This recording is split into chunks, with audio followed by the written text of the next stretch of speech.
Vous vous êtes déjà demandé d'où est-ce que votre poisson venait? Son origine? Non pas l'origine de l'espèce, mais vraiment le poisson que vous avez dans votre aquarium, ou le poisson que vous allez acheter tout court. Est-ce qu'il est sauvage? Est-ce qu'il est d'élevage? Et est-ce que ça a un vrai intérêt de le savoir?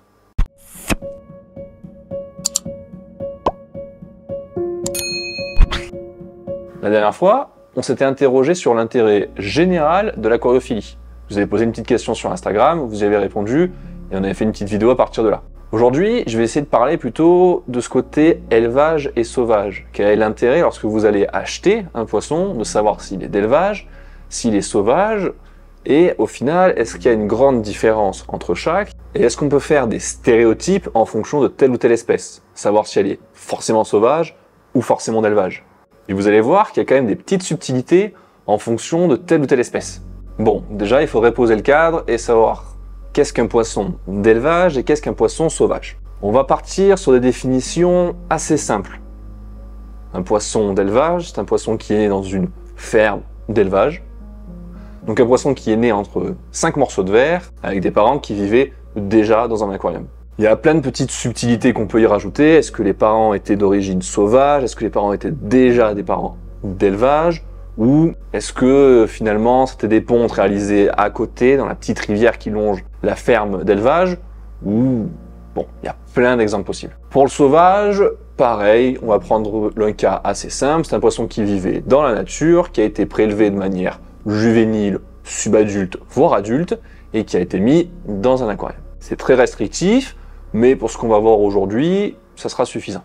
Déjà, la première chose qui vient en tête quand on parle de différence entre l'élevage et le sauvage, souvent, c'est le prix. Effectivement, les poissons n'auront pas le même prix s'ils sont issus d'élevage ou s'ils sont issus du milieu sauvage. Pour autant, un poisson prélevé dans le milieu sauvage ne sera pas forcément plus cher ou moins cher qu'un poisson d'élevage. Ça va vraiment dépendre de chaque espèce. On va retrouver une autre différence notable au niveau du prix, c'est qu'il y a des espèces que vous ne pouvez retrouver qu'en sauvage et des espèces que vous ne pourrez retrouver qu'en élevage. À ce moment-là, si on les retrouve que dans une seule catégorie, il n'y a pas de différence de prix comparable. Pour schématiser, pour expliquer un peu tout ça, on va prendre des exemples. Par exemple, pour ne citer qu'une seule espèce, les loricaridés.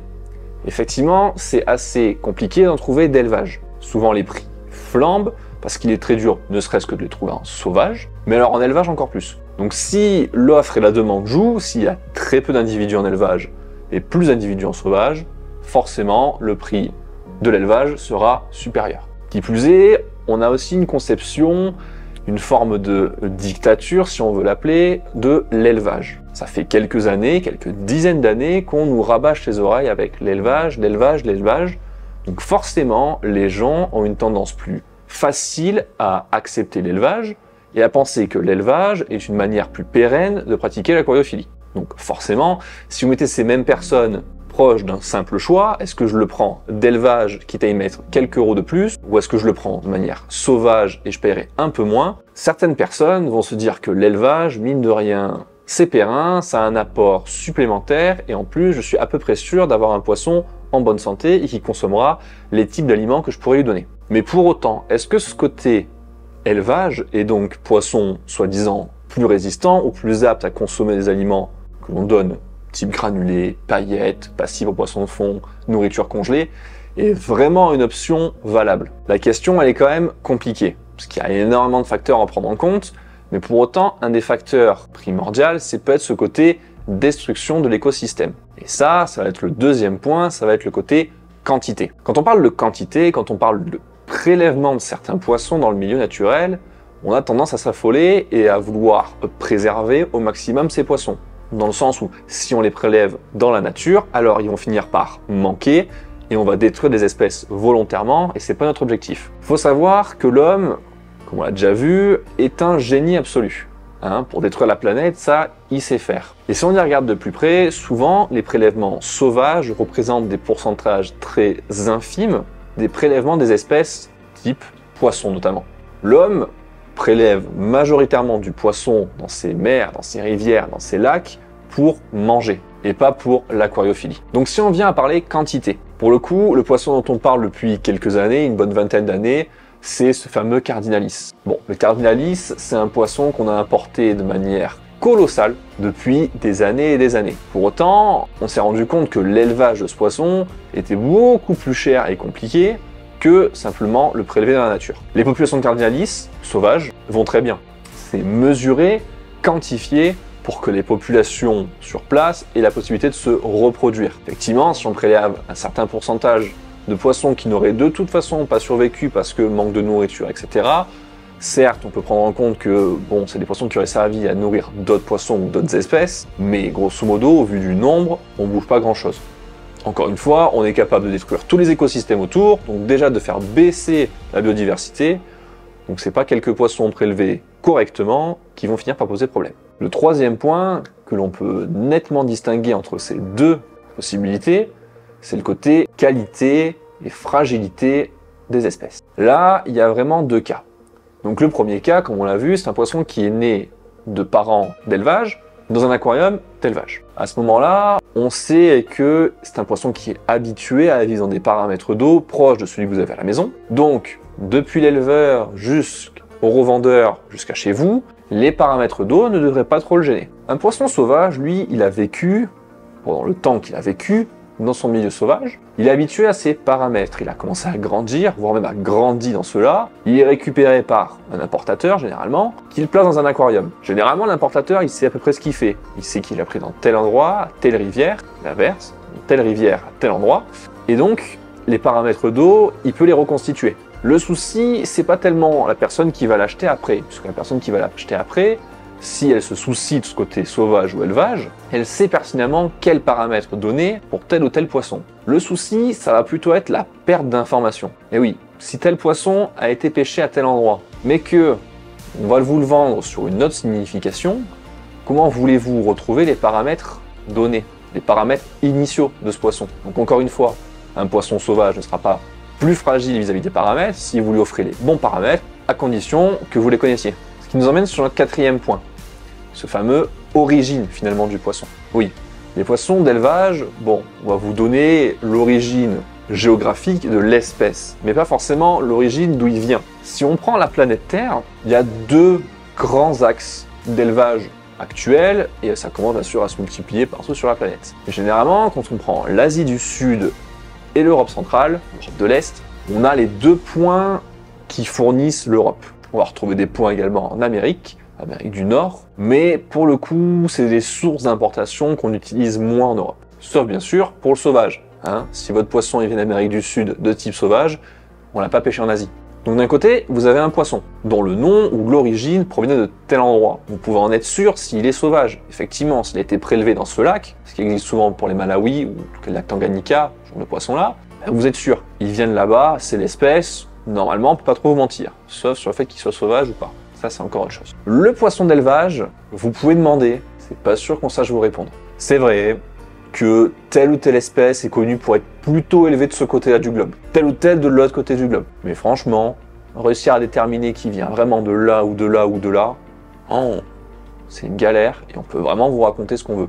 Un cinquième point qu'on peut aborder, c'est ce côté, finalement, quel est l'intérêt, qu'est-ce qu'il y a à gagner entre un poisson sauvage et un poisson d'élevage pour les personnes qui les pêchent ou qui les élèvent. Effectivement, chaque poisson a un intérêt et il apporte un aspect économique à la personne qui l'exploite. Un exemple simple, nous, c'est vrai que manger du saumon, ça nous arrive. C'est quelque chose qu'on va retrouver dans nos supermarchés, qu'on va retrouver au rayon surgelé et même dans nos sushis. Très bien, c'est un poisson qu'on consomme et qu'on a l'habitude de consommer en France, au même titre que le thon par exemple. Les populations vivant proches de ces lacs, de ces rivières ou de ces océans dans lesquels on a nos poissons d'aquarium. Ils ne se posent pas la question de savoir si ce poisson, il est fait pour aller vivre dans la mer, dans un aquarium. À partir du moment où il est comestible, ça se mange. Ça s'appelle le besoin de survivre, de chasser et de s'alimenter. Ça fait mal au cœur de savoir que quelque part au fin fond de l'Amazonie, il y en a qui consomment des discus sauvages.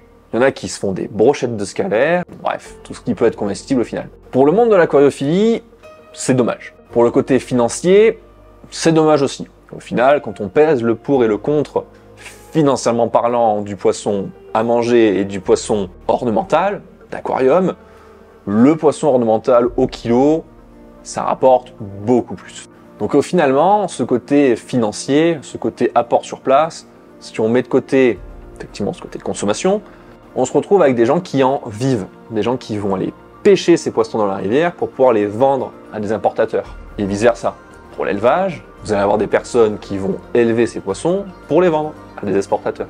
Au final, dans les deux cas, vous allez rémunérer quelqu'un. C'est vrai que, dit comme ça, je pense sincèrement que la rémunération des pêches d'élevage sont plus encadrées, mieux faites. Effectivement, un poisson qui passe sous la main à droite à gauche depuis un prélèvement sauvage, parfois, les déclarations, les revenus des pêcheurs notamment, sont plus discutables.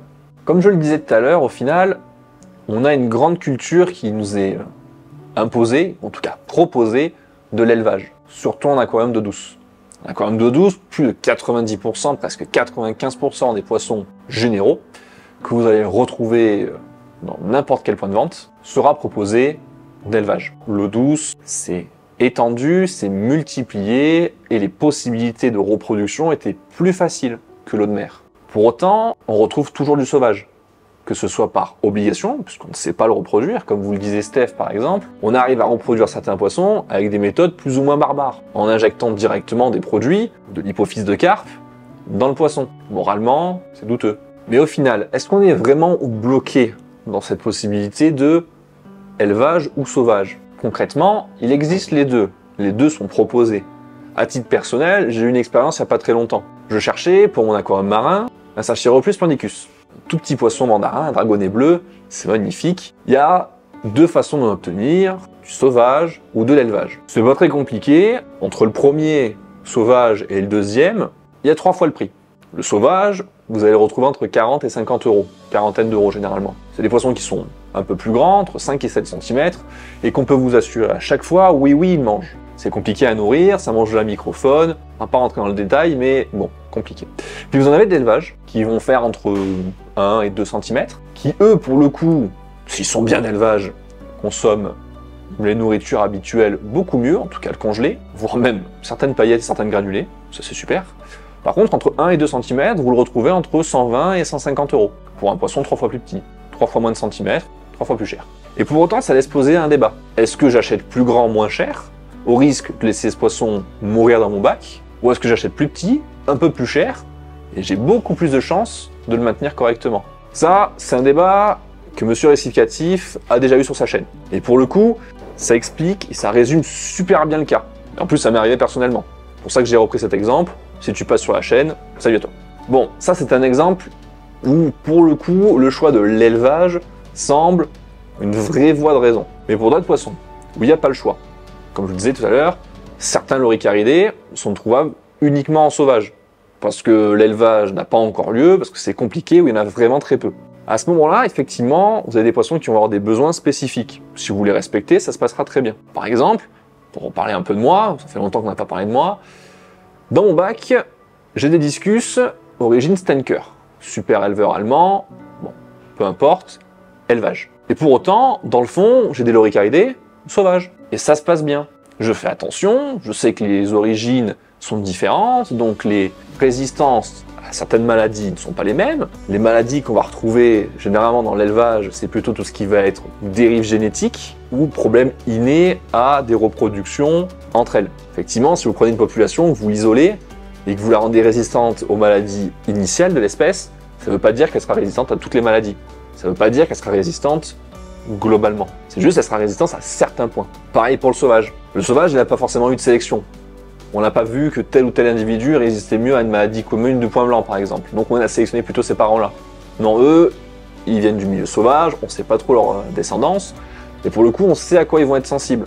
On sait aussi que s'ils étaient dans le milieu sauvage, ils vont avoir une génétique peut-être plus forte. Effectivement, si vous êtes soumis à plus de difficultés pour vivre, c'est que votre code génétique, il est quand même costaud pour arriver jusque-là. Donc, en jonglant sur les deux, en faisant attention au parasitage, en faisant attention aux maladies transmissibles, bah ça se passe bien.